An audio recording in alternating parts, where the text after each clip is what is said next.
To all the mothers in the earth, mama, nanay, mami, ina, at kung anong tawag natin sa ilaw ng tahanan, Happy Mother's Day po sa inyong lahat. Sa walang sawa ng pagmamahal, sa pagharuga, sa paggabay at sa pagturo ng tama. O kids, kapag may kakataon, makabawi tayo sa magulang natin. Gawin na po natin para masalamatan po natin sila. Habang kasama pa po natin sila, at habang malakas pa po sila, at habang may oras pa din po. Kaya naman po, favor sa mga nanonood po neto, please spend time sa mga taong pinapalagaan mo po at sa mga taong mahal mo. Ipapil mo po sa kanila ang oras mo. Give them a piece of your life. Tuwagan mo po ang magulang mo today. Kung malayo sila sa'yo, o yakapin mo po sila ng mahigpit, lalo na kung nandyan pa po sila sa tabi mo. Tell them how much you love them.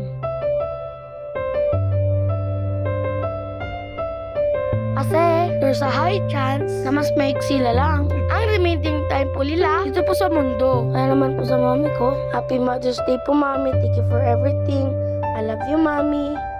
I love you.